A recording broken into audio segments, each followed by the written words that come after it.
میرے اللہ نے انسان کو جو سب سے بڑا گفٹ دیا ہے، جو اللہ تعالیٰ کی سب سے بڑی عطا ہے، میرے ذہن کے مطابق وہ ہے صحت، تندرستی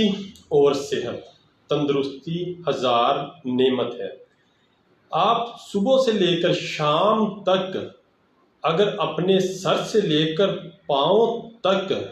اللہ تعالیٰ کی نعمتوں کا جو آپ کے جسم میں اللہ تعالیٰ نے پرو دی ہیں غور و فکر کرنے لگ جائیں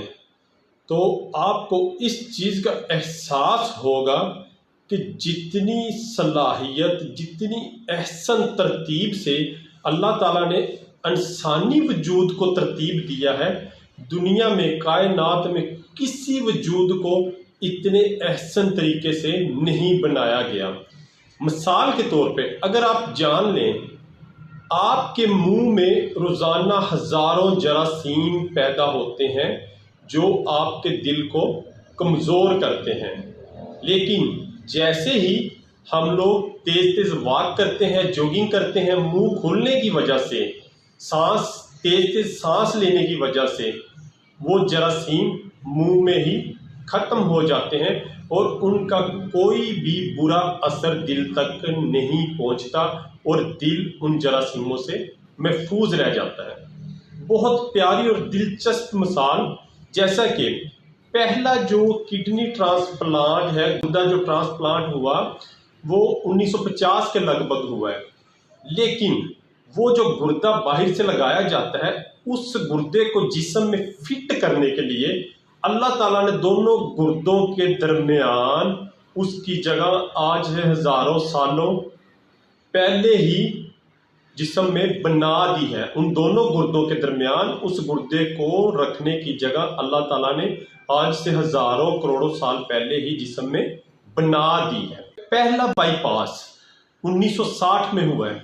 لیکن جو بائی پاس میں نالی استعمال ہوتی ہے وہ اللہ تعالیٰ نے آپ کی پنڈلی میں آج سے ہزاروں کروڑوں سال پہلے لگا دی ہے۔ اگر وہ نالی آپ کی پنڈلی میں اللہ تعالیٰ نے ایکسٹرا نہ لگائی ہوتی، ہو سکتا ہے آج بائی پاس ممکن ہی نہ ہوتا۔ اکثر سائنسدان اس بات پہ حیران ہوتے ہیں کہ جسم کا کوئی عضو، انگلی کٹ جائے، بازو کٹ جائے، ٹانگ کٹ جائے، وہ دوبارہ نہیں بنتی، دوبارہ پیدا نہیں ہوتی، تو جگر کٹنے کے بعد دوبارہ پیدا کیوں ہو جاتا ہے؟ یہ بات اب سمجھ میں آئی ہے جب سے لیور ٹرانسپلانٹ کا کام شروع ہوا ہے کہ ایک انسان کے جگر سے جگر کا ایک مخصوص حصہ لے کر دوسرے انسان میں لگایا جاتا ہے، جس سے جگر لیا جاتا ہے، اللہ کی قدرت سے اس کا جگر بھی وقت کے ساتھ دوبارہ پیدا ہو جاتا ہے۔ انسان جب سوتا ہے، سب سے پہلے اونگ، اس کے بعد نیند، اس کے بعد گہری نیند، پھر بے ہوشی، اس کے بعد موت۔ گہری نیند اور موت کے درمیان صرف ایک مراحل بے ہوشی کا بچتا ہے۔ تو اب آپ یہ دیکھ لیں کہ ہم سونے کے بعد جب اٹھتے ہیں تو اللہ تعالیٰ ہماری نیند اور موت کے درمیان کتنے چھوٹے سفر کو برقرار رکھے ہوئے ہیں۔ ہماری پلکوں میں مسلز ہوتے ہیں، بالکل چھوٹے مسلز، جو کہ پلکوں کو جھپکنے میں مدد دیتے ہیں، اور دنیا کے 50 امیر ترین شخص